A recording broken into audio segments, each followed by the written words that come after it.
Ladies and gentlemen, Dr. Fig Agro Lab Asia from sunny Singapore and Malaysia. And here is Fig Kit 2. I've received questions often on repotting, uppotting, and I thought I needed to do a video. It's been a while, but well, at the end of the day, I've decided to do it today. So I have chosen 3 plants. The first one here is Ponte-Tressa. It's growing. The shoots have opened up. This one here is Verdesca Nucho. It's one of my favorites. And here we have good old Moyuna.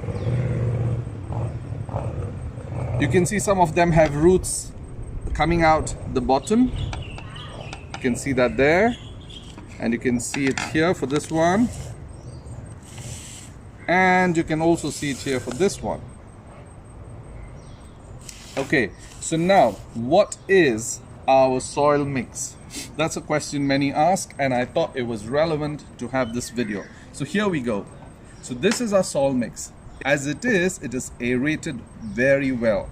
Okay, and this is also recycled. So we don't just throw our soils away, but I will do the recycling video on another day. But for today, let's focus on uppotting these plants. Okay, so this is a porous mix. It has a little bit of peat moss inside, a little bit of dirt, and a lot of rice husk and biochar.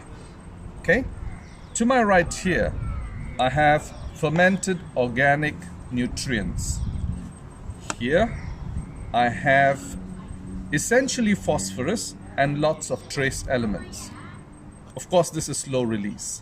And here I have calcium and sulfur. In addition, I have pH adjusters, which means it raises the pH up, especially because of a lot of rain that we get in this region.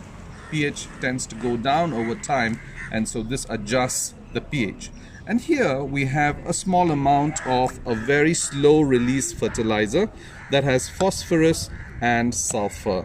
And that's released very slowly over time. Without much ado, I'm going to dump all of these into this mix just for fun. My kids say there's enough of rice husk, and I actually can see it, but I thought of adding some more today. Now, this rice husk has been left to mature over 6 to 9 months, so it does not look like a regular rice husk. Okay, the regular one is raw, and sometimes you have paddy growing out of it. But this one, no such thing. I have to ask my son whether that's enough, because he seems to be doing most of the uppotting and supervising our stuff. So here I have dumped some fermented organic nutrients. Sabi, can you wear your nitrile gloves? And then can you feed that up here? So this on top here is our fermented organic nutrients. This pack of nutrient here has phosphorus as the major element, and in addition trace elements, the usual trace elements like boron and stuff. So we're gonna have that. I have already explained what this is: calcium and sulfur and pH adjusters. Ideally we should be wearing masks, but our voice won't be audible enough. Potassium and sulfur that we have. Okay, so give it a good mix. This sounds like cooking. Stay away from the dust. It's not difficult to mix this, and I'm staying away from the direction of the wind. So these are UV resistant HDPE poly bags. Just look at the number of holes they have that have been punched in to let water drain out. In addition, we have made more holes, as you can see at the corners here and here. Okay, so all these, when the plant sits in this poly bag, you have any water that's accumulated at the bottom coming out from these holes here that we have purposefully created. Okay, now it's time to pot up the Ponte-Tressa. For fun, I would like to pinch the Ponte-Tressa, not so much because I need the figs, I have enough of them. I like to pinch them so that it slows down the growth and eventually have a stronger plant. So here we go. So I've pinched that. Okay, now Savio will show you how we cut the poly bag. Do you need my help? No, ready. Expert already, huh?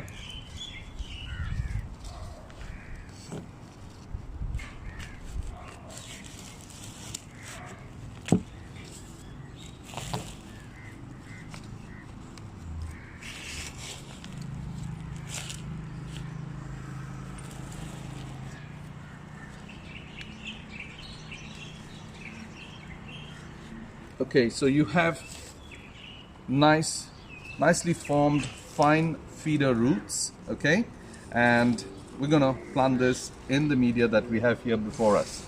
Now, just a note, if I may add, this media is 100% organic.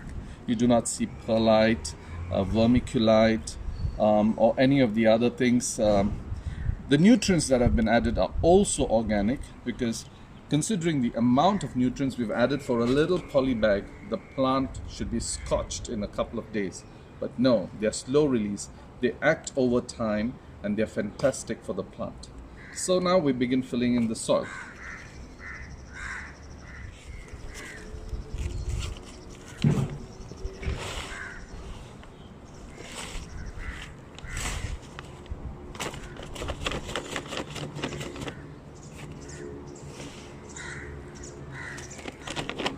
We got to pat it down to allow the particles, the media, to sit properly.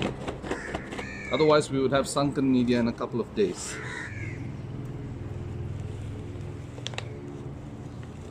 Okay now? Yes, sir. You sure? Yes. You're the expert in potting, Savio. Okay, place it in the center. I'm a bit particular about placing them right in the center. So now it's time to fill in the soil.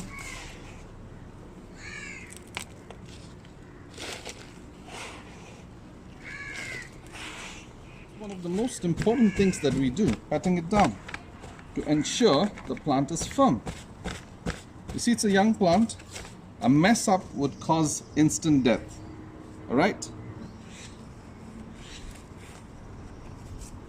And at Fig Agro Lab, some may have lost interest in Pontitressa, but we still grow them because we love collecting fig plants. That's been our passion. I started with one fig tree, and today I have more than 700 cultivars and possibly about 2,000 plants with me at any point in time.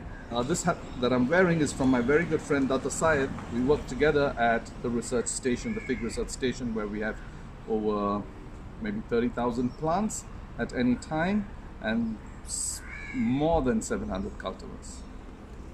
So as you can see, this has been planted. This is now ready. You can shake it, you can do whatever you want with it. It will be steady.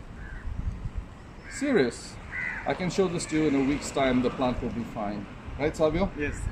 Because that's the way we plant it into our media and in the poly bag. Okay, so now in front of Fig 2 is Verdesca Nucho, amongst my favorites. So we were tossing up between 12-inch by 10-inch poly bag or 14-inch by 14-inch, and we came to the conclusion that this is the one that it should go into. So up potting essentially depends on the plant, its vigor, the root system. Sometimes up potting a one size up may not help. You may have to go 2 sizes up, and this is a great example of that. And my baby Verdesca Nucho is slowly coming out, and here she is. You've got to be very careful. The SOP is to wait for the media to dry before you repot, but you can see my media is wet, right, Savio? Yes, sir. I just don't have the patience. I just have to be very careful and cautious and ensure that I repot safely when I have time. I have so many plants, so I can't wait for all of them to dry, but we've kind of mastered repotting them even when the media is slightly wet. So time to fill in. And Verdesca Nucho finds its resting place to live and grow for a while before the subsequent uppotting. Yes, it's sitting down nice and happily. and my expert fig kid is going to help me fill up the remainder of the soil.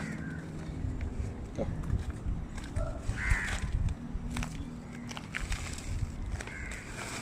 So this canucho is now in its 14-inch by 14-inch poly bag, and it's time for me to pat it down. The objective is to ensure the plant doesn't move after that, okay? But mind you, the media is still highly porous, and there you go, you can shake the plant and do whatever you want, the plant won't move. That's the objective, to ensure the fine feeder roots do not get damaged during this process of uppotting. Okay, so all the 3 plants have been upplanted and they are now happily resting in their new homes, where they will grow over the next couple of months. The next uppotting could be as long as 6 months or could be as short as 1 month.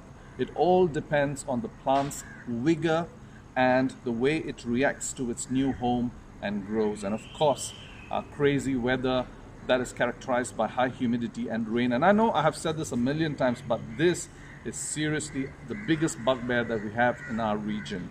Signing out, Dr. Fig, Fig AgroLab Asia. Fig Kid 2 signing out. And if you liked our video, please remember to like, share and subscribe.